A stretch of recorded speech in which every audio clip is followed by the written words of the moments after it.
지금 사실은 제가 국제관계를 공부하러 미국으로 가는데 요즘 엊그제 인터뷰를 봤던 교수님들 그런 말씀을 하시더라고요.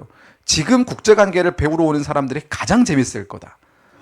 왜냐하면 지난 수십 년 동안 국제관계는 늘 비슷했어요, 사실. 냉전이 끝나고 난 뒤에의 국제 질서라는 건 사실은 미국 주도하의 세계 질서가 유지되는 것처럼 보였지만 그 안에서 독재 국가들이 다 이렇게 암약하는 그런 시대. 미국이 이른바 냉전을 멈추고 나서 군축으로 들어서면서 군비 경쟁을 줄이면서 이른바 체면을 차리기 시작하고 이러면서 그런 독재 국가들에 대한 어떻게 보면은 좀 혼내는 역할을 하지 않고 방치했던 시기, 그런 시기가 한 2, 30년 동안 있어 오지 않았습니까? 그러다가 갑자기 트럼프 대통령이 다시는 대통령이 안 될 것 같은 사람이, 저 사람은 평생 감옥에 있을 것 같은 사람이 갑작스럽게 부활을 해가지고 대통령이 돼버리고, 대통령이 되자마자 하나둘씩 사라져요. 어디론가 가요. 그걸 보면서 이런 일이 이렇게 짧은 시간 안에 일어날 수 있나? 라는 생각이 들었습니다. 내가 SNS 미국을 욕한 게 있더라 없더라 이런 고민을 되게 많이 했었고요. 네. 지금 기자 인터뷰 주간이라서 지금 어제 인터뷰를 봤으니까 어제 이제 너의 SNS를 들여다보겠다라고 하길래 저는 나는 뼛속까지 칩니다. 들여다봐라라고 했는데 오늘 일어나는 일들을 보면서 내가 옛날에 뭐 술 마시고 쓴 거 없나 그런 고민이 들 정도로 아주 무섭기도 했고, 정말 우리가 이 미국이라는 나라한테는 이른바 속된 말로 개기지 말아야겠구나 라는 생각이 들었습니다. 자, 우리 좀 학술적인 내용일 수 있지만 제가 최대한 풀어서 여러분들한테 재밌게 설명을 해볼 텐데요. 오늘 가져온 내용은 이겁니다. 이제 베네수엘라의 독재, 1998년에 차베스가 정권을 잡은 뒤에 지금 2026년이면은 뭐 몇 년입니까? 거의 28년 가까이 독재가 이어져 왔었고요. 이란 같은 경우에는 1979년에 이란 이슬람 혁명이 일어나고 난 다음에 1981년에 하메네이가 최고 지도자 자리에 올라가거든요. 하메네이는 1대 최고 지도자가 아닙니다. 이란의 2대 최고 지도자고 1대 했던 사람은 한 2년 정도 하고 하메네이한테 권력을 넘겨줬는데 81년부터 지금까지 권력을 이어왔으니까 뭐 적어도 한 45년 그 정도 되겠네요. 2008년에 가디언에서 이런 보고가 나왔습니다. 세계적으로 가장 악랄한 독재자가 누구냐? 1등이 하메네이였어요. 2등이 김정일이었거든요. 그만큼 서방의 시각에서는 저 하메네이 언제 죽나 막 이런 생각을 할 정도로 너무나 악랄한 독재자였고, 우리가 북한에서 일어나는 인권 참상에 대해서는 여러분들께서 북한에 워낙 관심이 많으시니까 다 잘 알고 계신데, 이란도 만만치 않습니다. 이란도 하루에 3명꼴로 총살당하는 나라였거든요. 하루에 3명이 총살당하는 나라였고, 그리고 이란에서는 사실은 반정부 시위가 주기적으로 일어났어요. 2000년에도 일어났었고요. 2005년에도 일어났었고, 2008년, 2014년, 2020년, 그리고 2026년 이렇게 일어났는데 그때마다 다 쏴 죽였습니다. 시위대를. 다 감옥에 가두고 정치범 수용소에 보내고. 그래도 생존했던 나라가 이란이거든요. 왜냐? 이란은 어마어마한 국토와 대한민국 영토의 한 열 몇 배 되는 14배인가요? 16배인가요? 그 정도 되는 영토를 가지고 있고요. 그리고 인구는 거의 8천만에서 9천만에 달합니다. 그러니까 영토가 있고 인구가 있고, 그리고 하메네이를 지키는 엄청나게 똘똘 뭉친 혁명 수비대가 있고, 그러다 보니까 하메네이 독재 권력은 전혀 끝날 것 같지 않았는데 너무나 허무하게 3시간 만에 전투 시작하자마자 첫 번째 폭탄을 떠올리는데 그 첫 번째 폭탄에 죽었어요. 이렇게 쉽게 끝장낼 줄 알았으면 진작에 좀 하지 라는 생각이 들 정도로, 오늘 이 두 독재자가 왜 이렇게 오랫동안 독재를 유지할 수 있었고, 그렇게 장기간 절대로 내려올 것 같지 않았던 독재자들이 왜 이렇게 허무하게 끝났고, 자, 그러면 이제 남은 게 누굽니까? 김정은. 우리 정은이 지금 어디서 할지 몰라요. 오늘도 아마 본인이 자는 곳을 여러 번 바꿨을 것 같은데, 네, 우리 정은이 남았죠. 그러면 이제 정은이는 어떻게 될까? 이런 것들 한번 여러분들과 함께 얘기를 나눠보도록 하겠습니다. 네, 여기 있네요, 앞에. 자, 그러면 6가지로 나눴습니다. 독재는 왜 갑자기 무너지는가? 마두로와 하메네이는 어떻게 몰락하는가? 독재는 어떻게 버텼고 무너진 이유는 뭔가? 김정은의 선택은 뭐가 남았을까? 북한을 흔들 수 있는 균열이 뭔가? 그리고 북한이 붕괴된다면 어디서부터 시작될 것인가? 이렇게 한번 목차를 가져와 봤고요. 자, 첫 번째. 독재의 몰락은 늘 갑자기 일어납니다. 지금 아무도 우리는 마두로가 체포될 줄 몰랐습니다. 여러분 그거 아시죠? 마두로가 체포되기 한 4시간 전까지 마두로가 뭐 했습니까? 마두로 댄스 췄어요. 자기 지지자들과 Hey MC, you 뭐였죠 그게? 막 그 트럼프 대통령이 추는 춤 있잖아요. 그거 같이 따라 추면서 막 조롱하고 했었거든요. 와볼 테면 와봐라. 나한테 100만 명의 민병대가 있다 이러면서 막 트럼프 대통령한테 겁쟁이라고 놀리던 마두로가 전투가 시작하니까 4시간 만에 포박당해가지고 끌려갔어요. 4시간 만에. 자, 결국은 아무리 독재가 장기화되고 우리가 봤을 때는 저건 절대 안 무너진다. 저건 이렇게 해서도 안 무너지고 저렇게 해서도 안 무너진다. 정말 힘들다. 이 독재 체제 우리가 대응하기 힘들다라고 생각했던 것들이 너무나 쉽게 무너졌습니다. 마두로 이전에 누가 있었죠? 아사드 정권이 있었습니다. 시리아 아사드 정권. 시리아 아사드 정권은 여긴 정말 세습 독재예요.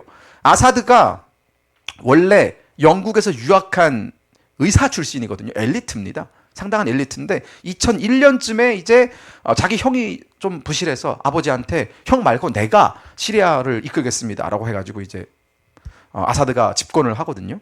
그리고 나서 2011년, 근데 2001년부터 2011년 사이 기간 동안에 서방은 아사드에 대해서 굉장히 긍정적인 시각으로 봤어요. 얘는 영국에서 유학도 하고 의사 출신이고 인텔리고 엘리트고 하니까 좀 뭔가 다르겠지라고 생각을 했는데 2011년에 아랍의 봄이 일어나면서 튀니지에서 대학생들이 들고 일어나면서 독재 정권 무너뜨렸고 이제 그 가다피가 이제 리비아에서 가다피가 축출되고 막 그런 아랍의 봄이 일어나니까 그 아랍의 봄 여파가 시리아에도 들어갑니다. 시리아 그 청년 대학생들이 막 들고 나가가지고 아사드 독재 정권 물러가고 우리도 민주주의 하자, 시장 경제 하자라고 막 하니까 서방 언론들은 서방 지도자들은 그때 당시 뭐 프랑스나 막 이런 사람들은 이름도 기억나요. 쉬라크, 막 프랑스 대통령 쉬라크 이런 사람들은 아사드한테 편지를 씁니다. 이제 우리가 당신한테 기대하는 게 있다. 그런 민주화 시위를 받아들여가지고 시리아를 민주화 시켜라. 이제 그만큼 해먹었으면 많이 해먹은 거 아니냐라고 했는데 아사드가 어떻게 했습니까? 모조리 다 쏴 죽였습니다. 쏴 죽이기만 했습니까? 자국민을 상대로 시위에 나선 자국민을 상대로 화학무기를 실험한 사람이 아사드예요. 아사드는 그래서 국제 형사재판소에 제소가 됐거든요. 판결까지 났어요. 아사드는. 근데 그 아사드가 2001년부터 2025년까지 약 24년 동안 독재를 이어나가면서 시리아는 굳건했습니다. 왜? 러시아가 시리아에 뒷배가 있었고 엄청나게 도와줬거든요. 시리아에서 여러 가지 반군들이 있었잖아요. 2011년에 그 대량 학살이 있고 나니까 시리아에서 아사드 정권을 끝장내야 된다라는 반군이 막 생깁니다. 시리아 전역에 반군이 생겨요.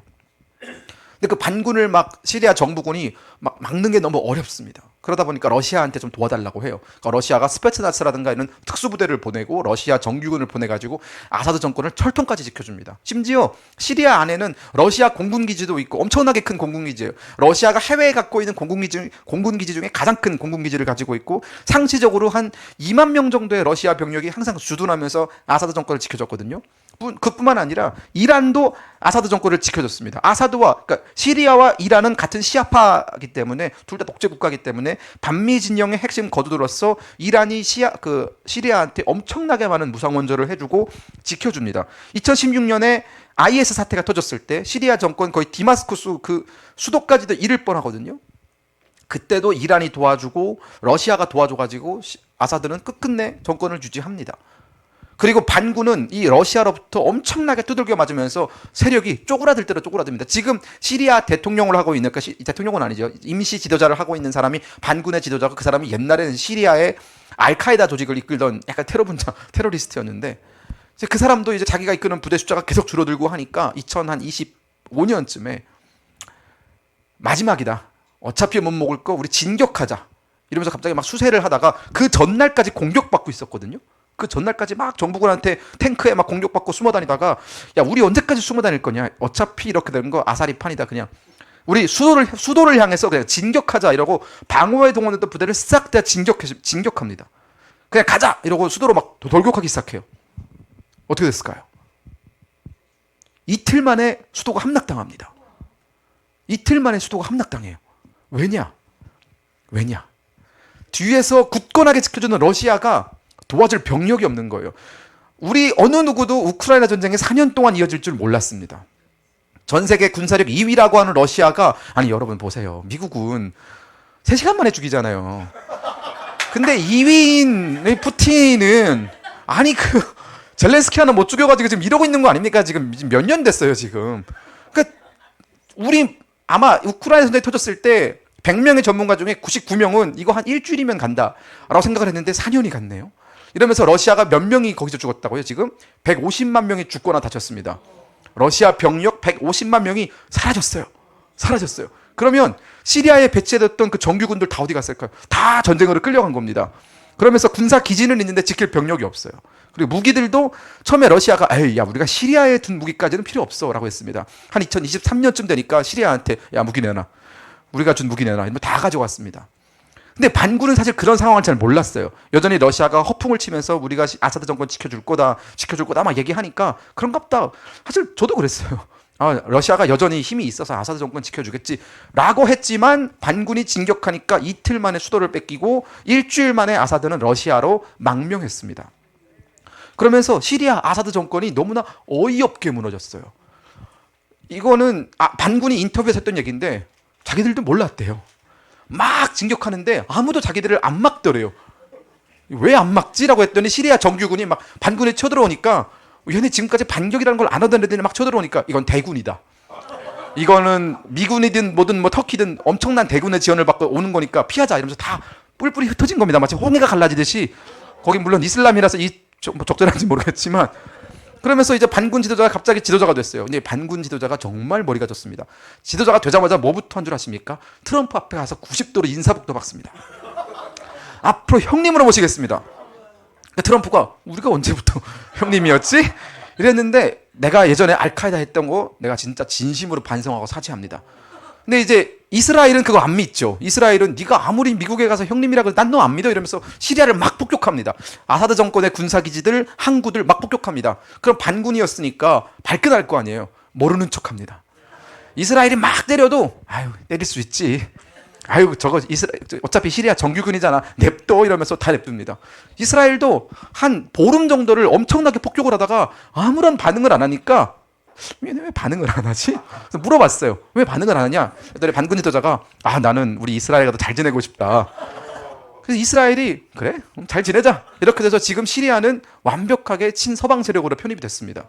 그리고 나서 무슨 일이 일어났습니까? 대한민국과 시리아 사이에 국교가 맺어진 겁니다. 원래 우리나라가 전 세계 거의 모든 나라와 국교가 있거든요. 근데 없는 나라가 시리아였습니다. 시리아는 북한과의 관계가 너무나 중요한 나라예요. 시리아가 독재 정권을 유지할 수 있었던 거, 아사드 정권을 유지할 수 있었던 배경에는 북한의 이 무기, 북한의 자금 지원이 많이 있었거든요. 근데 북한은 정말 어떻게 보면 뒤통수를 맞은 거죠. 그 반군 지도자는 북한에 대해서 아예 만나지도 않는답니다. 만나지도 않고 북한과 친하게 지낼래? 한국과 친하게 지낼래? 누구랑 친하게 지내는 게 시리아의 발전에 도움이 될까? 답 나왔잖아. 우리는 한국과 친하게 지낼 거야. 이러면서 북한을 모른 척합니다. 그러니까 북한도 화가 났죠. 외교 공간을 3분의 1 수준으로 축소합니다. 근데 시리아 정권이 여기다 한술 더 떠요. 그냥 나가. 그냥 나가. 그래서 막 그런 실랑이가 있다가 공간은 유지한 걸로 합의를 봤다라고 해요. 한 2명 정도가 상주하고 있다고 하는데 그런 일이 일어났습니다. 그러면서 이제 2024년에 아사드가 축출됐습니다. 제가 25년이라고 했는데 지금 26년으로 바뀐 걸 깜빡했네요. 네, 24년이고요. 자, 그로부터 딱 1년 뒤에 베네수엘라의 마두로가 축출됐습니다. 근데 마두로가 축출되는 과정도 상당히 어떻게 보면은 전격적이에요. 그러니까 마두로가 미국과 오래전부터 갈등 관계를 빚어왔고 미국의 턱 밑에서 특히나 베네수엘라는 이 남미의 좌파 국가들을 만들어내는데 정신적인 지주 역할을 해왔습니다. 마두로가 한 건 아니죠. 사실은 마두로 이전에 차베스가 했죠. 하지만 차베스의 노동부 장관이었던 마두로가 차베스 정신을 이어받으면서 차베스의 정치적 유산을 가지고 이 남미의 좌파 국가들을 다 선동하면서 그 옆에 볼리비아라든가 뭐 우루과이라든가 뭐 파라과이라든가 이런 나라들 다 선동했습니다. 브라질도 마찬가지죠. 룰라 같은. 근데 미국 트럼프 대통령이 당선되고 나서 가장 먼저 했던 게 기억나십니까? 캐나다와 멕시코를 먼저 때렸어요. 트럼프 대통령이 되자마자 캐나다를 계속 건드리거든요. 사실 말도 안 되는 얘기를 합니다. 가끔씩은. 캐나다는 미국의 51번째 주야 이러면서. 사실은 말이 안 되는 얘기긴 해요. 근데 그런 식으로 막 찌르는 이유가 지금 캐나다는 좌파 정권이거든요. 그러면 그 밑에는 누굽니까? 멕시코입니다. 지금 미국은 오히려 좌파 정권에서 포위되어 있습니다. 멕시코에 있는 이번에 당선된 대통령은 멕시코 역사상 가장 왼쪽에 있는 사람이 당선이 됐어요. 그러면서 트럼프 대통령이 암시를 줬거든요. 그 사람 여자인데, 여성분인데 그 여자가 당선이 되면은 난 멕시코와의 관계를 재고할 수밖에 없다라고 시그널을 몇 번 보냈는데 당선이 됐습니다. 그러니까 트럼프 대통령이 안 되겠다. 이거 내가 초반에 이걸 다잡지 못하면은 휘둘릴 수 있겠다. 북미 지역에서의 주도권 뺏길 수 있겠다라고 해가지고 의도적으로 캐나다 괴롭히고 멕시코 괴롭히고 하는 겁니다. 지금 캐나다 내부에서는 반미 감정 막 사실 좀 있어요. 왜 우리가 미국의 속국이냐라고 하는데 오히려 캐나다에서 잘 사는 지역 사람들은 미국의 편입 나쁘지 않다라고 생각합니다. 저는 물론 편입되는 건 그렇게 바람직하진 않다라고 생각하는 사람 중에 한 명이지만 결국 캐나다가 부유해질 수 있었던 거는 미국이 안보를 100% 보장해줬기 때문에 가능한 일이었거든요. 그래서 멕시코는 이제 본인이 아무리 좌표면 뭐합니까? 미군이 얘기해요. 얼마 전에 멕시코에서 마약 카르텔 정말 한 15년 동안 미국에서 가장 잡고 싶어 했던 마약 카르텔을 멕시코 군이 가서 죽였거든요. 그 카르텔을 완전히 다 죽여버렸습니다. 멕시코 군이. 지난 30년 동안 하지 않던 거를 트럼프 대통령이 그거 안 하면 미군이 직접 들어갈 거야 라고 얘기하니까 이분 이름이 뭐였죠? 갑자기 생각 안 나는데 이 여자 대통령이 미군 들어올 필요 없다. 우리 멕시코 군이 싹 다 정리해 주겠다라고 하면서 멕시코 군이 나서가지고 카르텔 정리했습니다. 자, 이렇게 북미를 안정시키고 이제는 남미에 가서 아르헨티나 먼저 우파 대통령 다시 당선시켰죠. 그리고 브라질에 잡혀있는 보우소나로 대통령에 대해서도 지금 메시지를 내고 있고 여러분들 이런 뉴스 보셨을 겁니다. 남미에서 점점 좌파 정권들이 무너지고 있고 우파 정권들이 들어서고 있습니다. 미국의 안방이거든요, 여기는. 근데 여기서 남미의 좌파 정권들을 제거하려고 보니까 그 정신적인 숙주를 제거하는 게 가장 중요했습니다. 그게 베네수엘라였거든요. 그리고 더 중요하게는 여러분 베네수엘라가요, 한때는 원유 매장량이 세계 1위인 나라였습니다. 전 세계에서 중동보다 더 많은 원유를 가지고 있는 게 베네수엘라입니다. 근데 그 베네수엘라가 차베스 정권 들어서 1998년에 차베스가 정권 들어서고 나서 그 원유를 채굴하는 기업들을 전부 다 국유화를 하면서 생산성이 확 떨어집니다. 생산성이 떨어져가지고 지금 본인들이 보유하고 있는 매장량의 16분의 1밖에 채취를 못합니다. 더 많이 몇십 배로 더 많이 원유를 생산할 수 있는데 그걸 못하고 있습니다. 너무 설비가 낙후하고 국영으로 돌아가면서. 그런데 문제는 베네수엘라가 생산하는 그 원유의 65% 이상을 가져가는 나라가 있습니다. 중국입니다. 중국이 베네수엘라가 무너지면 안 되기 때문에 베네수엘라 너는 남미에서 미국의 뒷다리 끝까지 잡아야지 라고 하면서 계속적으로 베네수엘라 원유를 사주거든요. 이란도 마찬가지입니다. 이란도 원유가 많아요. 그런데 이란 원유는 제재 때문에 팔지를 못합니다. 이란이 2006년, 2005년부터 제재를 받기 시작하면서 원유가 많아도 팔 수가 없거든요. 유가를. 근데 중국이 또 그걸 사들입니다. 중국이 그래서 이란과 베네수엘라에서 본인들이 필요한 원유의 약 60%가량을 가져갑니다. 중국이 땅덩어리가 큰데 에너지 자급률은 30%밖에 안 됩니다. 기름이 막 그렇게 많이 나오는 나라는 아니에요. 그러면 나머지 70%는 해외에서 수입한다라는 건데 그 해외에서 베네수엘라와 이란이 차지하는 비중이 굉장히 컸던 거죠. 그래서 베네수엘라를 친 겁니다. 근데 사실 트럼프 대통령이 처음에 마두로 제거하겠다라고 얘기했을 때 그 주변에 찬성했던 사람 단 한 명도 없었습니다. 심지어 트럼프 내각에서도 부통령도 그게 되겠습니까? 라고 얘기하고 그게 되겠냐? 왜냐? 아니 그게 가능한 거였으면 우리가 진작에 했지. 왜 안 했겠냐? 어려우니까 안 하는 거다. 베네수엘라 만만치 않다. 막 이런 식으로 얘기합니다. 그리고 그런 식으로 독재자 제거하면 서방 국가들이 뭐라 하겠냐? 우리 동맹국들이 뭐라 하겠냐? 트럼프 대통령 그런 거 신경도 안 씁니다. 일단 제거하고 보자. 일단 제거하고 보자. 그래가지고 전격적으로 작전을 수행해가지고 4시간 만에 수행을 마두로를 저는 너무 비현실적이었어요. 마두로가 이렇게 수갑 찬 채로 막 갑자기 막 굿모닝 이러면서 막 들어오는데 막 그러면서 들어왔잖아요. 그 배로 배우인가? 이런 생각도 들었고. 근데 마두로가 그렇게 제거되면서 사실은 여러분 기억나시죠? 한 일주일 동안은 시끄러웠어요. 미국이 어떻게 그럴 수 있느냐? 국제 질서를 유린한다. 세계 경찰 역할을 했던 미국이 왜 세계 깡패 역할을 하냐라고 하지만 그런 얘기들을 주로 하는 쪽이 어디였습니까? 좌파들이었어요. 베네수엘라 국민들이 겪고 있는 고통은 안중에 없는 거예요. 그 수십 년 동안 독재를 경험하면서 베네수엘라가 여러분 이따가도 얘기하겠지만 베네수엘라에서 여러분 몇 명이 해외로 망명한 줄 아십니까? 살기가 어려워서 800만 명, 약 700만 명 후반대에서 800만 명 초반대의 사람들이 나 이렇게는 못 살겠다. 이 독재 정권에서 못 살겠다 이러고 탈출을 했습니다. 근데 좌파들이 생각하는 것처럼 차베스와 마두로가 그렇게 지상낙원의 나라를 꾸렸으면 그 많은 사람들이 수십만 명도 아니고 수백만 명의 사람들이 나라를 등적했습니까? 아니겠죠. 자, 그러면서 어디 갔죠? 네.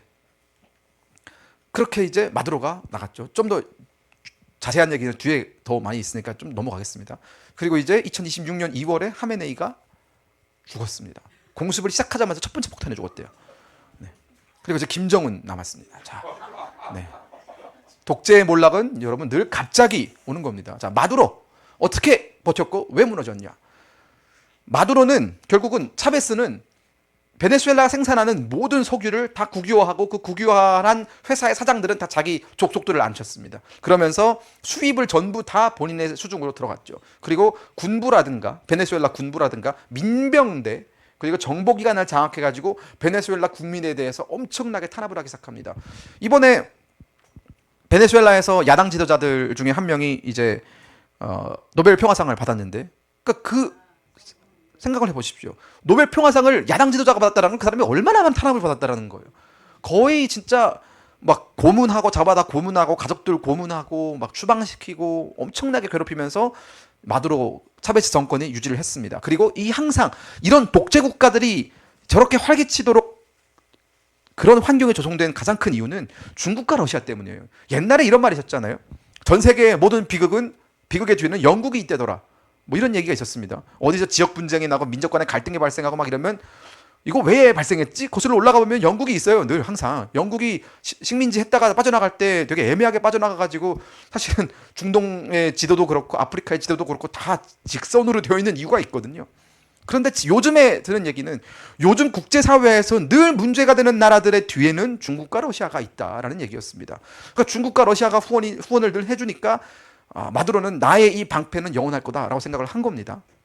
자, 그러는 사이에 700만 명이 이탈했습니다. 그 700만 명이 이탈했다라는 건 결국은 그 정권의 정당성이 완전히 떨어진다라는 것이고 국제사회가 봤을 때는 불량 정권, 실패한 정권이라는 것이죠.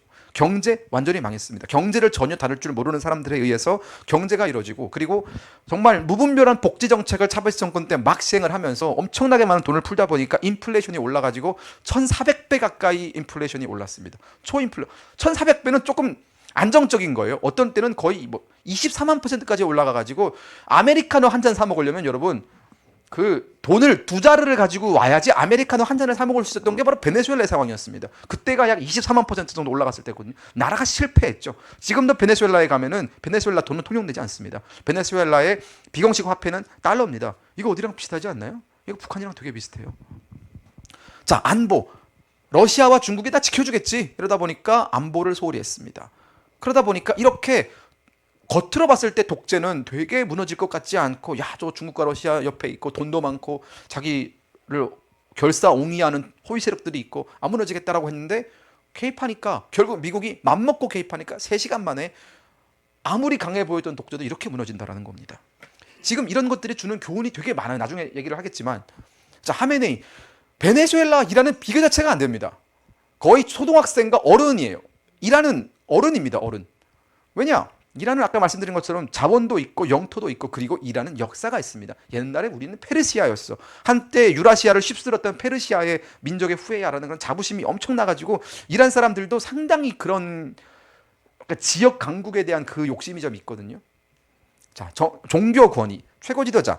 여러분, 최고 지도자 제도라는 게 이란에만 있는 건데 사실은 이란은 헌법상 종교와 정치가 분리되어 있습니다. 그러나 완벽하게 분리가 되어 있지 않아요. 이 최고 지도자라는 사람들이 결국은 뭘 하냐? 하메네이가 하는 일은 대통령이 선출되잖아요. 그럼 선출된 대통령을 앉힐지 혹은 권력을 뺏을지 그걸 결정합니다.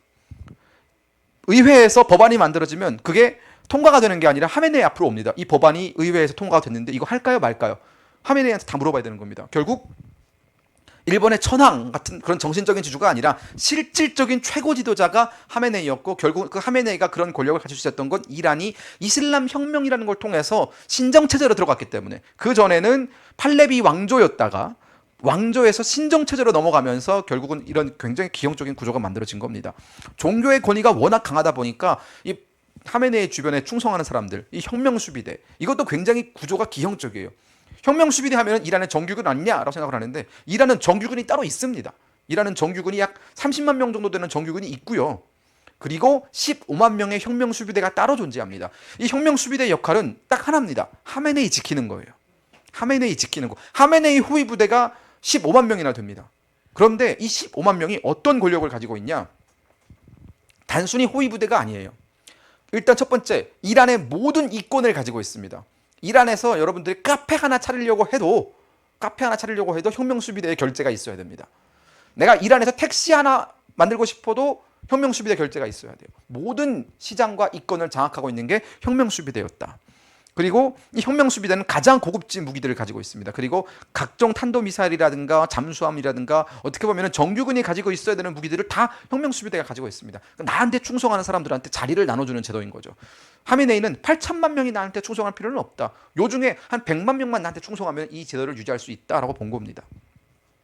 근데 그게 하메네이를 끌어내리는 원인이 됐습니다.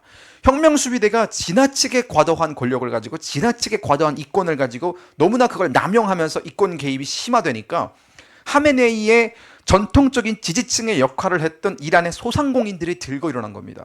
작년 내내 어떻게 보면 이란에서 시위가 격화됐고 거의 한 3만 명에 달하는 사람들이 이번 시위 때 죽었는데 3만 명이 죽었고 약 20만 명이 부상당했다라고 하거든요. 그런데 이 시위는 대학생들에 의해서 이루어진 게 아니었어요. 사실은 2020년에 히잡을 쓰는 걸 반대하면서 사람들이 들고 일어났을 때는 대학생들 위주였고 중장년층은 여기에 동조하지 않아가지고 되게 금방 진압이 됐는데 이번엔 좀 진압이 상당히 어려웠던 게 제일 먼저 이거 하메네이 뒤집어 엎자라고 얘기했던 사람들이 바로 하메네이의 전통적인 지지층이었던 소상공인들이었습니다. 여러분들 이란에 가보면요 대기업 같은 거 없어요. 이란은 업장 규모 1000명 이상 되는 기업을 찾아보기가 굉장히 어렵습니다. 다 분화되어 있어요. 왜냐? 그런 굵직굵직한 것들은 다 혁명수비대가 가져야 되기 때문에 이란 사람들은 결국은 다 시장, 그 전통 시장 같은 데 나가가지고 막 하루 벌어서 하는 그런 소상공인들이거든요. 근데 이 사람들이 역설적으로 하메네이를 되게 지지했습니다. 이란은 늘 그렇게 소상공인 제도가 있었기 때문에 그게 전통이었고 그게 이란의 보수예요. 그게 사실. 그러면서 전통과 질서를 중요하게 생각하는 사람들이 또 여기에 종교까지 개입이 되면서 하메네이를 우리들의 어버이로 받들고 살았었는데 그 하메네이가 만들어낸 혁명수비대 조직 때문에 결국 우리들의 생계가 너무 어렵다라고 하면서 결국은 시장 상인들이 들고 일어났었어요. 테헤란에 있는 어느 작은 골목의 시장 상인들이 너무나 여기서 내가 벌어먹는 이 커피값 까지도 왜 혁명수비대가 개입을 하냐라고 했는데 혁명수비대 대원들이 와가지고 그 상인을 때려 죽였거든요. 왜 반항하냐 이러면서 그걸 지켜본 사람들이 이건 선 넘었다 이래서 막 들고 일어난 거예요. 근데 그게 폭발적으로 퍼지는 겁니다. 그러면서 이 어떻게 보면 소상공인들이 시위의 전면에 나섰다가 교체가 돼요. 이란 대학생들이 막 들고 일어나면서 교체가 되니까 이 소상공인들이 그러면 시위 안 하고 집에 가만히 있었느냐? 아닙니다. 뭘 했냐 이 사람들이 뒤로 들어온 건 체력 때문이거든요. 난 너무 힘들어서 시위 못하겠다였어요. 정말 이런 자연적인 이유였는데 그분들이 결국은 뭐 했냐면 스타링크를 사기 시작합니다. 일론 머스크한테 막 연락해가지고 스타링크를 좀 살 수 있게 해달라. 이란 정부가 인터넷을 다 끊어버립니다. 이란 시위 상황이 막 퍼지는 걸 막기 위해서 인터넷을 다 끊어버리니까 스타링크를 다 불법적으로 구매를 해가지고 이 이란 대학생들한테 나눠주는 겁니다. 우리가 스타링크를 사줄 테니까 우리 어른들이 돈 들여가지고 너희한테 인터넷 쓸 수 있게 해줄 테니까 이거 가지고 시위해. 이러면서 이번 시위야말로 사실상 하메네이가 가장 큰 위협을 느꼈던 자신을 지지했던 전통적인 지지층과 대학생들이 결합이 돼가지고 완전히 이란 하메네이 정권이 무너질 뻔했던 사건이었는데 결국은 3만 명을 죽임으로 인해 가지고 살짝 소강 상태였거든요. 저도 이란에 꽤 많은 친구들이 있어요. 그리고 반체제 운동을 하는 친구들이 있는데 지금 어떤 일이 일어나고 있냐면 지금 전쟁하고 있잖아요. 혁명수비대가 대학교 강의실에 들어와서 그냥 쏜답니다. 너 어제 시위했지? 이러고 쏜답니다. 지금도. 병원에 가서 시위하다가 총 맞고 누워서 지금 부상당했잖아요. 그런 병원에 막 쳐들어가가지고 병상에 누워있는 환자들을 너 시위하다가 다쳤네? 이러고 쏴 죽입니다. 쏴 죽일 때 머리에 쏩니다. 반드시 사살하도록. 그런 아비규환이 막 지금 이란에서 일어나고 있거든요. 그런 상황이다 보니까 트럼프 대통령이 얘기를 하는 겁니다. 우리가 도와줄 테니 너희 정권은 너희가 끌어내려라. 지금 계속 미국에서 그런 메시지가 들어가고 있잖아요. 당분간 시위에 나오지 마라. 왜? 우리가 좀 더 때릴게.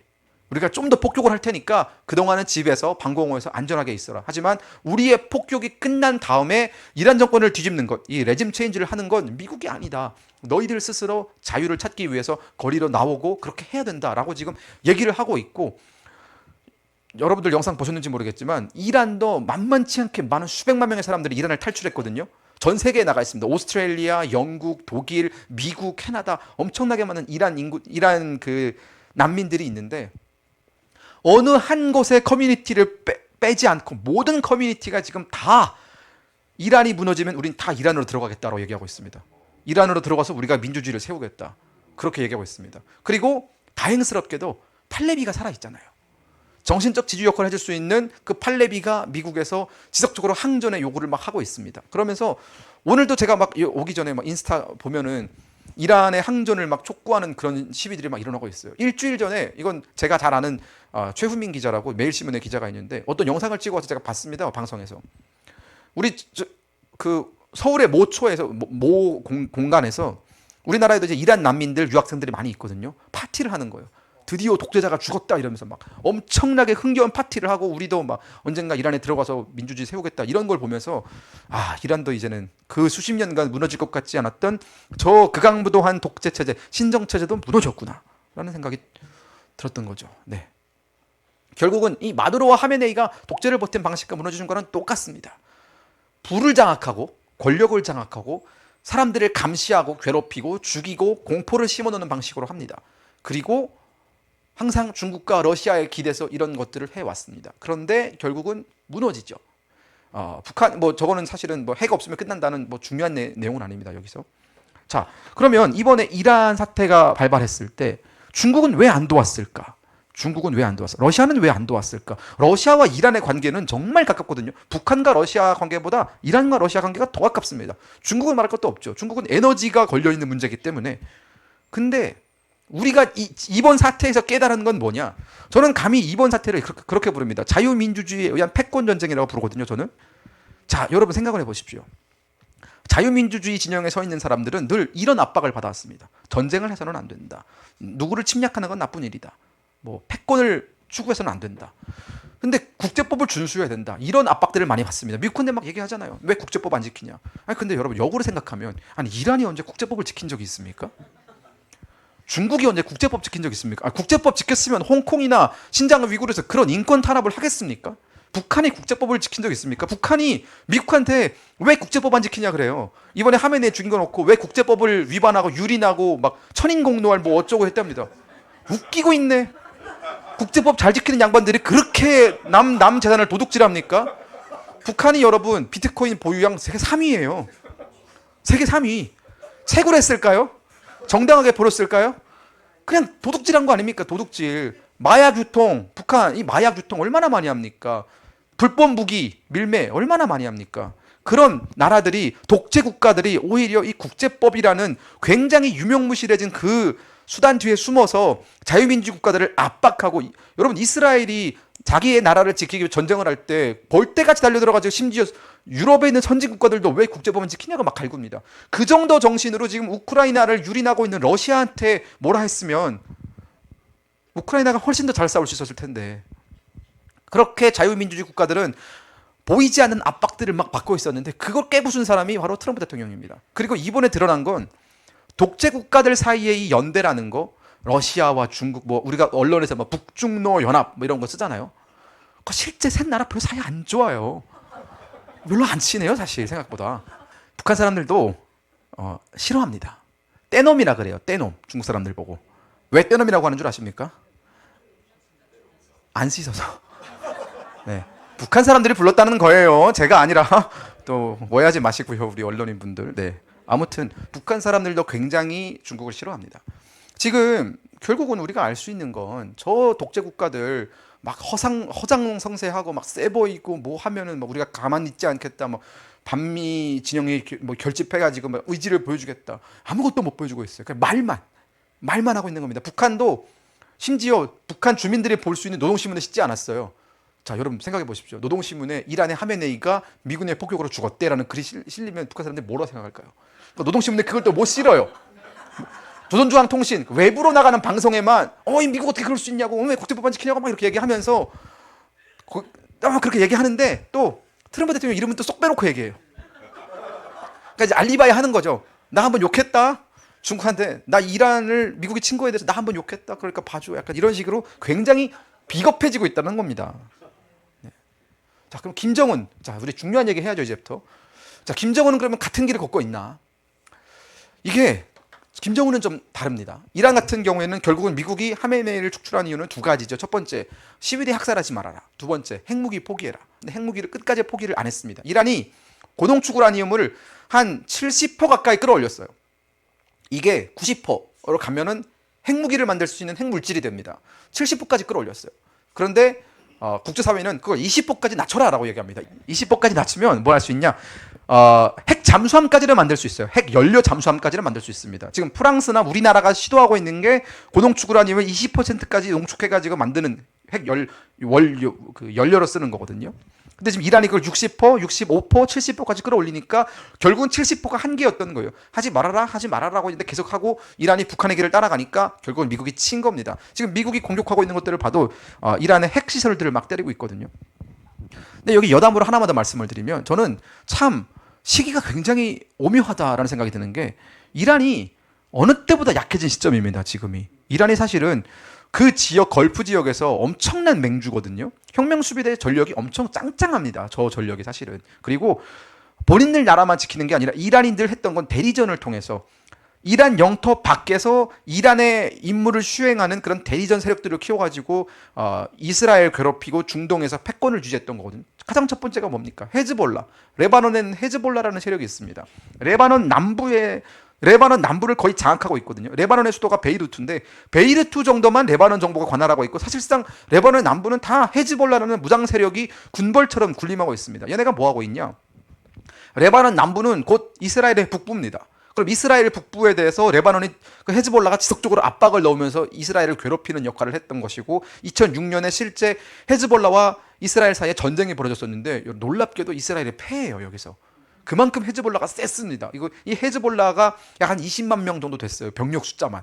그러면서 그 헤즈볼라에 엄청나게 많은 무기를 지원해주고 자금을 지원해주고 했던 게 이란 혁명 수비대거든요. 그리고 얼마 전까지 이스라엘과 가자 지구에서 전쟁을 벌였던 하마스는 그 조직을 만든 순간부터 지금까지 이란에 돈이 없으면 안 돌아가는 조직입니다. 하마스도 한 3만 명에서 한 4만 명 정도 되는 병력을 상습적으로 유지하는데 가자 지구는 뭘 나올 수 있는 땅이 아니거든요. 거기는 그냥. 그러다 보니까 모든 돈, 쓰는 모든 생필품, 모든 무기, 탄약 다 이란으로부터 공수를 받습니다. 훈련도 다 이란에서 받습니다. 또 하나 어디 있습니까? 남부 예멘이 지금 원래 통일했다가 갈라지면서 북부 예멘과 남부 예멘은 나뉘었는데 북부 예멘은 그나마 정상적인 나라인데 남부 예멘은 후티 반군이라는 세력이 존재합니다. 이 후티 반군이 홍해를 딱 가로막고 그 지역을 오고 가는 상선들을 계속 미사일 날리고 아마 여러분 기억나실 거예요. 후티 반군 그 대변인이 되게 이상한 사람이에요. 어쩌고저쩌고 막 이렇게 막 이렇게 한번 찾아보시면 되게 웃긴 사람 한 명 있어요. 죽었나? 네, 폭격받았나? 뭐 요즘에 안 보이더라고요. 근데 그런 사람들, 그러니까 이 대리 세력들을 키워가지고 이란의 이 이익을 최대한 보호하면서 그 지역에 사우디아라비아도 견제하고 막 그런 역할을 했었는데 그 세력 하나하나가 다 팔다리가 잘렸습니다. 자, 첫 번째 하마스 같은 경우에는 어떻게 제거됐냐? 하마스는 갑자기 정신이 나갔는지 2023년에 이스라엘로 쳐들어갑니다. 2만 명 정도 되는 병력이 이스라엘로 막 쳐들어가가지고 민간인 1,000명을 죽이고 돌아와요. 민간인 1,000명을 죽이고 수백 명의 이스라엘 사람들과 미국인들 뭐 각 나라의 사람들을 납치해가지고 가자지구로 돌아오면서 이스라엘에 잡혀있는 하마스 정치범 석방하라 얘기합니다. 네타냐후가 거기서 속된 말로 꼭지가 돈 겁니다. 여러분 생각해 보십시오. 민간인 1,000명이 죽었어요. 테러리스트들한테. 여기에 대해서 정치 지도자가 화를 안 내면 그게 정상이 아니겠죠.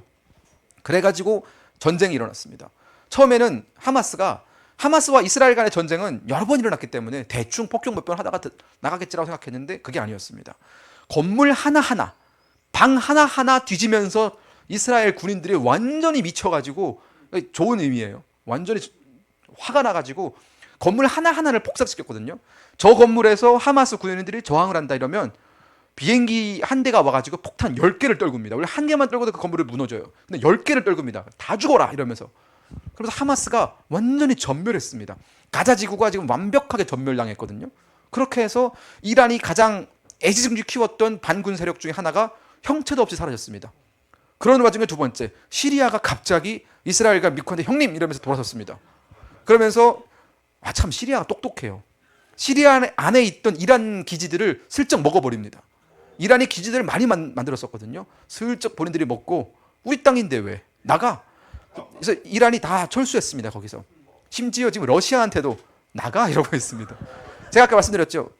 중동 내에 가장 큰 러시아 공군기지가 시리아에 있는데 시리아가 계속 그 공군기지 주변으로 지금 무력 시위하고 있습니다. 탱크 한 번 돌리고요. 한 번은 이제 열병식 한번 그 주변에서 진행하고 러시아가 물어봤어요. 왜 그러냐? 나가졌으면 좋겠다. 라고 지금 계속 압박을 넣고 있습니다. 그러면서 시리아라는 엄청나게 큰 세력이 사라졌어요. 이라크에도 시아파 민병대가 있거든요. 근데 그 이라크에 있는 시아파 민병대는 굉장히 갈대 같은 사람들이라서 막 이란이 이렇게 막 줄어드니까 또 이 이라크 안에 있는 시아파 민병대는 미국한테 우리 오늘부터 WWE를 하자라고 합니다. WWE가 여러분 그 프로레슬링이에요. 프로레슬링은 처음부터까지 짜고 치는 게임입니다. 이란이 막 화를 내니까 이란이 이라크에 있는 민병대한테 야 너도 화 좀 내! 이러니까 그럼 나도 화도 내야지. 미국한테 바로 연락을 합니다. 나 몇 날 몇 시에 화를 낼 건데 이건 내가 이란이 시켜서 하는 거니까 봐줘! 이러고 합니다. 어떤 식으로 하냐? 미사일을 날려요. 그러니까 이라크 안에 있는 미군 기지에 이제 공군 기지가 몇 개 있는데 미사일을 날리겠다라고 얘기합니다. 그러면서 뭐라고 얘기했냐? 몇 날 몇 시에 그쪽으로 미사일을 날리겠다. 미사일 날립니다. 그럼 당연히 요격당하죠. 미사일이라는 건 기습을 해야지 의미가 있는 건데 몇 날 몇 시에 정확히 몇 분에 미사일 날리겠다. 그러고 약간 그 비스듬은 날립니다. 그리고 기도합니다. 제발 맞춰라. 제발 요격당해라. 기도합니다. 그런 식으로 이라크 안에 있는 시아파 민병대는 미국과 늘 짜고 치는 고스톱을 치고 있습니다. 그나마 남은 게 이제 후티 반군 정도. 후티 반군은 또 사우디아라비아한테 또 정신없이 얻어맞고 있어요. 그러니까 이란이 자랑해 왔던 그 6개 정도 되는 반군들이 점차적으로 힘을 잃어갑니다. 그 시점을 이스라엘이 놓치지 않은 거예요. 이란이 약화됐다. 지금 이란을 무너뜨릴 수 있는 기회는 이번뿐이다. 이번이 지나가면 안 된다. 그래서 원래 네타냐후가 이란을 치겠다고 했을 때 지금 네타냐후가 정치적으로 사실 굉장히 궁지에 몰려 있습니다. 이스라엘 안에서 별로 입지가 좋지 않은데 그럼에도 불구하고 이스라엘 정치인들이 그래 우리가 당신을 싫어하지만 당신은 이란전이 끝나면 재판 받아야 돼. 하지만 지금은 지휘해 라고 해가지고 또 힘을 얻어가지고 지금 전쟁을 치르고 있는 거거든요. 모든 순간에는 이런 때가 있는 것 같습니다. 다 하나님이 준비해 주신 때 같고요. 자, 여러분 생각해 보십시오. 바이든 때 좀 답답했거든요. 저 영감 저거 뭐 하자는 건지 모르겠다. 오바마 때 말은 좋았죠. 말은 얼마나 번지르르 합니까? 근데 미국이 아무것도 안 해요. 북한에 대해서 오바마 정권이 꺼냈던 게 전략적 인내였습니다. 전략적 인내라는 게 그냥 지켜보겠다는 거거든요.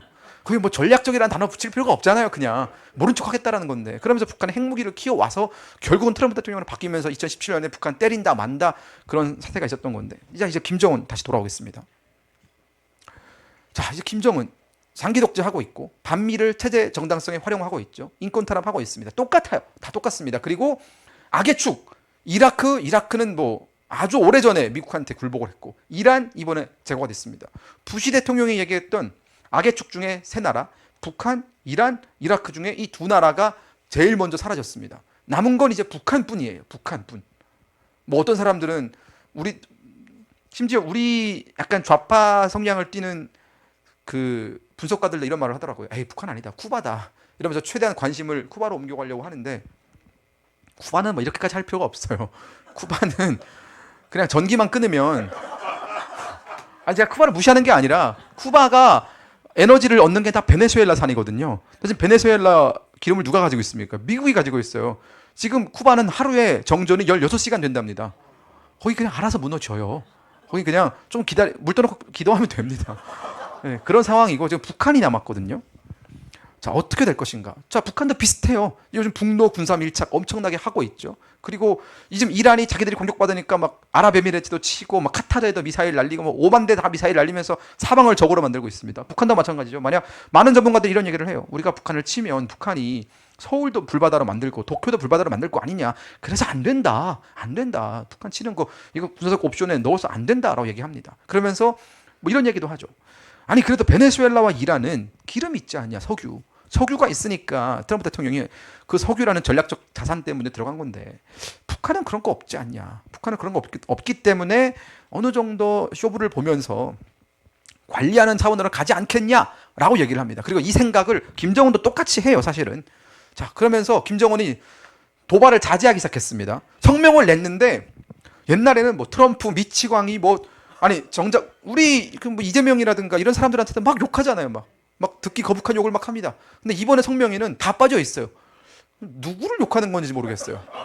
되게 이렇게 눈 감고 뭐 이렇게 던지는 일단 난 던졌어? 약간 이런 건데 그러면서 이제 그렇게 도발은 자제하면서 그리고 김정은이 이란 전쟁이 터지고 나서 첫 번째 공개 행보가 뭐냐. 많은 전문가들이 김정은이 겁을 먹었기 때문에 군부대에 가서 나 이 정도 군대 있다. 이거 과시하지 않을까 했는데 김정은이 간 곳은 좀 간장 공장 같은 걸 갔어요.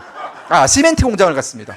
그건 뭐냐? 최대한 도발하지 않겠다, 자극하지 않겠다 했습니다. 그리고 얼마 전에 며칠 전에 북한이 대규모 열병식을 열 거라고 생각을 했어요. 왜냐? 9차 당대회를 했고 9차 당대회라는 건 북한 역사에서 9번밖에 없었던 대회이기 때문에 엄청나게 의미가 있거든요. 열병식을 막 준비했어요. 열병식 준비 사진을 위성으로 포착했습니다. 막 탱크도 있고 미사일도 있고 뭐 별의별 게 다 있어요. 막 방사포도 있고. 당일날 저런 것을 또 공개하겠네. 당일날 아무것도 없었어요. 군인들만 지나갔습니다. 군인들만. 그리고 열병식 되게 빨리 끝냈어요. 옛날 같으면 김정은이 막 열병식 보면서 막 이것도 물어보고 저 탱크는 뭐냐 막 물어보는 게 나오거든요. 김정은 자세가 이거 언제 끝나나 이러고 보고 있는 자세였어요. 북한이 지금 잔뜩 쫄아 있는 겁니다. 군부대를 다 보내고 그때 결국 그 열병식장에서 그나마 언론들이 기사를 써야 되니까 북한이 열병식해서 이런 무기도 공개했고 이런 무기도 공개했고 했는데 아는 기자가 얘기를 하더라고요. 야, 북한이 너무 아무것도 안 해가지고 내가 기사를 쓸 게 없다. 이거 뭐 기사 쓸 거 없냐 해서 야, 그 군부대 하나가 러시아 깃발이랑 러시아 국기를 들고 행진하던데 그거나 쏘라라고 했습니다. 북한이 열병식 부대 중에 쿠르스크 전투에 참전했던 부대를 열병시켰는데 러시아 국기를 들고 갔습니다. 그 말은 뭐냐? 러시아한테 SOS를 치는 거예요. 우리가 이렇게까지 해줬는데 우리 도와줘야지 러시아 이러면서 막 그런 신용을 보내는 거거든요. 저는 지금 북한이 이 이란 사태가 어떤 식으로 정리되느냐에 따라서 굉장히 우리 대한민국에게는 어쩌면 다시 못 올 기회가 올 수도 있겠다라는 생각이 들었습니다. 네, 그런데 여러분, 자 이런 시기에 지금 독재 국가들이 하나둘씩 무너지고 있고 정말 이제는 마지막으로 남은 김정은 어떻게 처리하냐 이 부분을 논의하고 있는데 우리 통일부 장관은 뭐라고 얘기하고 있습니까? 굉장히 정반대의 얘기를 하고 있잖아요. 이재명 대통령까지 갈 필요도 없습니다. 통일부 장관, 국정원장 이런 사람들이 북한과의 뭐 9.19 군사합의 복원시켜야 된다 그러고 그리고 막 뭐 그 북한에 드론을 날렸던 대학생을 막 구속시키고 여기에 관여했던 정보사 사람들을 다 구속시키고 그리고 정보사가 뭐 하는 데입니까, 여러분? HID 북한에 들어가서 기밀을 취급하는 부대입니다. 그 역할이 그거예요. 북한에 들어가서 기밀 취급하는 겁니다. 그럼 북한에 뭐 걸어갑니까? 잠수함 타고 가야죠. 근데 정보사 사령관이 그 잠수함을 북한으로 침투시키는 훈련을 했다고 해서 너 북한 도발하려고 했지. 너 북한 도발해가지고 전쟁 일으키려고 했지. 너 왜 환자야? 라고 지금 정보사 사령관을 지금 그런 식으로 또 가두려고 하고 있습니다. 아니 그럴 거면 정보사가 왜 존재하냐고요. 북한한테 물어봅니까? 야 니네 저기 탱크 어디다 놨냐? 니네 미사일 어디다 놨냐? 우리가 물어봐요. 물어보면 알려줍니까? 안 알려주잖아요. 그런데 지금 여러분 자 보십시오. 하메네이가 어디서 누구랑 같이 자고 다 그런 정보들은 어떻게 알고 있겠습니까? 모사드가.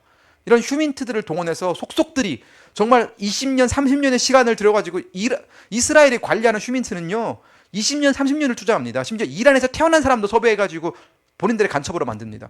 그렇게 인적 자산을 동원해가지고 전략 자산을 동원해가지고 모든 정보를 알고 있으니까 이런 정말 천재 이루의 기회가 왔을 때 이렇게 한 번에 쓸어내는 겁니다. 기회가 왔는데 우리가 이 기회를 지금 어떻게 할 것인가 라는 그런 생각이 듭니다. 자, 북한은 한국이 이러니까 뭐 하겠습니까? 핵을 고도화하겠죠. 이란이 결국은 핵무기를 완성하지 못해서 얻어맞았거든요. 그럼 김정은은 핵무기에 대해서 더 광적으로 집착할 겁니다. 이것만이 나를 지킬 수 있는 거다. 이러면서 버티기에 들어가겠죠. 핵을 더 고도화하면서 계속적으로 핵무기를 줄이는 뭐 핵 군축이라든가 혹은 비핵화라든가 이런 거 이제는 여러분 쓸모없는 단어가 됐습니다. 여기 앉아 계신 모든 분들이 아셨으면 좋겠어요. 비핵화는 불가능합니다, 여러분. 비핵화는 이제는 존재하지 않는 단어가 됐습니다. 우리나라에서. 북한은 비핵화를 하지 않습니다. 핵 보유국의 지위를 갖기 위해서 핵 보유국으로서 이란 꼴 안 당하려고 엄청나게 매달릴 겁니다. 그게 결국은 본인들 생명줄을 잡고 있는 유일한 생존 장치거든요. 아마 많은 전문가들, 저도 그렇고요. 이란 사태가 정리가 되는 4월쯤이면 이제 슬슬 트럼프의 관심은 북한으로 옮겨갈 겁니다. 정말 북한만 남았거든요. 이제 북한의 핵무기 어떻게 할 것이냐로 갔는데 트럼프 대통령 입장에서는 북한한테 이런 얘기부터 먼저 할 거예요. 이란 봤지? 잘 봤지? 소감이 어때? 라고 물어볼 겁니다. 소감이 어때? 그럼 김정은이 뭐라고 할까요? 예전처럼 막 미국의 적대시 정책 막 이렇게 얘기를 할까요? 그렇게 못합니다. 김여정이 얼마 전에 얘기했잖아요. 미국이 북한에 대해서 적대시 정책을 철회해주면 우리도 미국과 잘 지내지 못할 이유가 없다 라고 얘기를 합니다. 그 말은 제발 우리랑 잘 지내줘. 우리 진짜 이젠 막 그렇게 안 할게. 근데 단 한 가지 조건이 있다. 우리 핵보유국으로 인정해줘. 그러면 미국과 잘 지낼게. 이런 얘기를 계속 던지고 있는 겁니다. 근데 여기에 대해서 그럼 대한민국 제가 아까 비핵화는 없다라고 얘기했는데 우리가 어떻게 대응해야 될까요? 지금 이재명 정부와 통일부는 북한의 핵무기 인정해 주자라는 방향으로 가고 있습니다. 근데 북한의 핵무기를 인정해 주잖아요? 그러면 우리가 할 수 있는 건 우리도 핵무기를 갖는 겁니다. 그게 비핵화예요. 비핵화라는 건 핵무기를 없애는 것도 비핵화지만 핵무기를 쓰지 못하는 게 만드는 것도 비핵화입니다. 핵무기 불용론이거든요. 그게 최근에 뜨고 있는. 저는 사실 이번에 국제관계를 하러 미국에 가서도 이런 걸로 아마 논문을 쓸 것 같은데, 우리나라 대한민국도 결국은 핵무기를 가질 수밖에 없다라는 쪽 논문을 쓸 텐데, 결국은 우리가 북한을 효과적으로 상대하기 위해서는 북한이 가진 무기들을 무력화하고, 그게 이스라엘이 이란한테 했던 것들입니다. 이란이 가지고 있던 그 대리전 세력들을 싹 다 무력화하고, 이란이 정말 약해졌을 때 한 방에 치고 들어가서 이란을 정리하는 그런 거. 우리도 그런 것들을 해야 되는데, 저는 지금 대한민국의 정치판을 보면 우리는 기회가 와도 이거 못 얻어먹겠다라는 생각이 들었습니다. 아까 제가 우리 교수님과 잠깐 담소를 나눌 때, 사실 우리는 이건 뭐 소신 발언이지만 해방을 1945년 8월 15일에 맞았는데, 좌파 진영에서는 우리 뭐 상해 임정이라든가 혹은 뭐 광복군이라든가 이런 사람들이 열심히 싸워서 해방을 이뤄냈다라고 얘기합니다. 그게 사실이 맞습니까? 그분들의 그 업적과 그분들의 그 충정과 나라를 위한 마음은 우리가 잊어서는 안 되겠죠. 그건 그것대로 길이 돼 역사적 사실관계를 틀면 안 되죠. 미국이 나가사키와 히로시마에 원자폭탄을 떨궜기 때문에 우리가 해방이 된 겁니다. 연합군이 일본을 몰아내고, 그리고 연합군이 일본과 조선은 다른 별개의 나라다라고 규정을 지으면서 우리가 일본처럼 같이 얻어맞지 않고 이렇게 카이로 회담에서 장개석이 야, 일본과 조선은 다르다 이러면서 이걸 해줬기 때문에, 그리고 미국이 그걸 해줬기 때문에 우리나라가 광복이 될 수 있었던 거거든요. 전쟁 때 낙동강까지 밀렸었습니다. 우리가 북한군한테 침공받아서. 근데 미국이 와서 우리를 도와주지 않았다면 우리는 아마 지금 북한 주민으로 살고 있겠죠. 마찬가지입니다. 지금도 북한 굉장히 어렵습니다, 주제가. 그런데 이 한반도를 둘러싼 세계 정세는 굉장히 빠르게 변하고 있습니다. 이 빠르게 변화하는 것을 우리가 잘 캐치를 하고, 최대한 우리한테 가장 유리한 기회가 왔을 때 가장 최고의 힘으로 저 북한 정권을 무너뜨려야 되는데, 저 북한 정권을 무너뜨리고 독재자를 끌어내리고 북한의 민주화된 사회를 세워야 되는데, 그게 지금 많이 어려운 것 같습니다.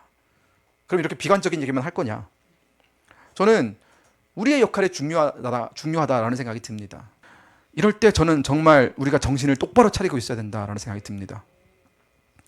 지고 있지만 우리가 정신은 붙잡고 있자라는 말씀을 드리고 싶고, 솔직히 말하면 기회는 옵니다. 여러분, 하나님께서 우리한테 기회 주실 때 우리가 몇 날 몇 시에 기회 줄 거야 라고 얘기하고 기회 줍니까? 아니죠. 정말 너무나 견디기 어려운 순간까지도 몰렸을 때 기회가 옵니다. 와, 진짜 하나님 진짜 있는 건가? 이거 우리나라 이거 너무 이렇게 버리시는 건가? 하나님이 세운 나라인데, 이 나라는 이승만 대통령을 세우셔가지고 하나님이 세운 나라인데 우리나라를 이렇게까지 버릴 수가 있나? 우리가 이제 주님의 버림을 받은 건가? 라는 생각이 들 때쯤에 기회가 올 겁니다. 근데 그런 기회가 왔을 때 우리가 준비가 되어 있지 않으면 그 기회는 또 사라지고 또 몇 년이 흘러갈 거예요. 저는 지금 이러한 사태를 보면서 이스라엘이 지난 30년 동안 준비해 왔던 게 이제야 빛을 발하는구나 라는 생각이 들었습니다. 이스라엘이 그렇게 핍박받고 그렇게 주변 나라들로부터 공격을 받고, 뿐만 아니라 서방 진영에서부터 같은 편이라고 생각했던 사람들한테서 공격을 받고 막 그렇게 압박받고 압박을 받으면서도 결국은 힘을 축적했다가 이번에 한 방에 퍼뜨리면서 시리아도 무너뜨리고, 결국은 이란도 무너뜨리고, 미국도 마찬가지고 다 그러고 있는 거 아닙니까? 베네수엘라도 무너지고 지금 우리만 남았습니다. 모 커뮤니티로 가니까 그런 얘기가 있더라고요. 큰 거 온다. 저는 근데 그런 거 별로 좋아하지 않습니다. 큰 게 와도 우리가 이 상태면은 모두 그걸 주워 먹지 못합니다. 저는 그래서 오늘 이 강연을 마치면서 하고 싶은 말은, 남은 건 북한밖에 없습니다. 우리가 정말 여러분 이 자리에서 얼마나 오랜 시간 기도를 드렸습니까? 알게 모르게 전국의 방방곡곡에서 북한의 독재 정권이 끝나기를, 북한에도 복음이 전파되기를 기도하는 수많은 크리스천들이 있었습니다. 수십 년 동안 기도를 드려왔을 거예요. 수십 년 동안 기도를 드려왔고 지금 직전까지 와 있다라는 생각이 듭니다. 원래 여러분 새벽이 오기 전에, 날이 밝기 전에는 가장 어둡습니다. 그래서 사람들이 잘 모르거든요. 이거 해가 뜨긴 뜨나? 이거 봄이 오나? 너무 춥거든요. 우리가 한 2주 전까지 여러분 얼마나 추웠습니까? 이거 2월인데 왜 이렇게 추워? 봄 오는 거야? 근데 봄은 이렇게 자연스럽게 옵니다. 우리가 해야 되는 건 뭡니까, 여러분? 기도 드리는 겁니다. 하나님께 기도 드리고 하나님 앞에 나아가서 고백하고, 우리가 정말 어렵습니다. 우리가 정말 힘듭니다. 그런데 우리가 이렇게 힘들 때일수록 유일하게 의지하는 건 하나님한테 드리는 기도입니다. 우리의 기도를 들어주시고 늘 우리와 함께 있어 주시는 하나님 때문에 우리가 여전히 이 저녁에 야밤에도 나와서 기도를 드리고 있는 것 아니겠습니까? 물론 현실 정치를 하는 사람으로서 기도를 드리고 정말 하루에도 수백 번씩 드리고, 기도를 정말 붙잡고 있으면서도 한쪽으로는 그런 생각도 듭니다. 우리가 정말 잘해야겠다. 결국은 하나님은 준비된 자한테 기회를 주신다고. 우리가 잘하지 못하고 우리가 전혀 준비가 되어 있지 않다면, 우리가 똘똘 뭉쳐 있지 않다면 기회가 왔을 때 이거 놓칠 수도 있겠구나. 저는 지금 이란의 청년들이 너무 부럽습니다. 그 수십 년 동안 탄압을 받으면서도 하메네이 나가라, 하메네이 죽여라 라는 외쳤던 3만 명이 죽어 나가면서도 그 구호를 외쳤기 때문에 지금 그 보상을 받는 거거든요. 물론 그분들은 이슬람이고 우리와 종교가 다르지만 결국은 그들의 그 절실하고 간절했던 외침이 이제야, 여러분 이제야 1979년부터 이어진 독재가 이제야 비로소 조금씩 마무리되고 가고 있습니다. 우리나라도 한 80년 됐잖아요. 이제 거의 횟수로만 따지면. 우리의 기도가 부족하지는 않을 겁니다. 그러나 우리의 준비는 부족할 겁니다. 그렇기 때문에 우리가 기도드리는 것만큼 우리 스스로를 준비하고 정치인들이 좀 잘 해낼 수 있도록, 그리고 우리 정치 진영이 이상한 방향으로 가지 않고 어떤 특정 사람한테 기대고 누구한테 기대는 그런 우상 숭배로 가지 않고 오로지 하나님의 말씀을 붙잡고 그런 길로 갔으면 좋겠습니다. 여러분, 정말 우리가 살아야, 우리가 정말 제대로 해야 나라가 바로 설 수 있고요. 다시 하나님 이승만 대통령을 세워서 이 나라를 부강하게 만든 것처럼 우리도 이제는 정말 하나님께서 다시 이 나라를 일떠 세워주기를, 하나님의 명령을 받드는 사람들에 의해서 특정 사람들이 특정 이익을 가져가는 그런 것이 아니라 다시금 하나가 돼서 그 하나가 됨의 중심은 하나님에 의해서 중심이 되어서 다시 일떠서는 그날이 오기를 간절하게 바랍니다. 떠나면서 뭐 그런 얘기 하더라고요. 야, 너는 미국으로 가면서 뭐 그런 무책임한 얘기를 하냐. 맞는 말인데 미국 가서도 정말 열심히 제 본분을 찾아서 열심히 해야 되는 일을, 그리고 하나님께서 주신 사명대로 열심히 하겠습니다. 여러분, 감사합니다.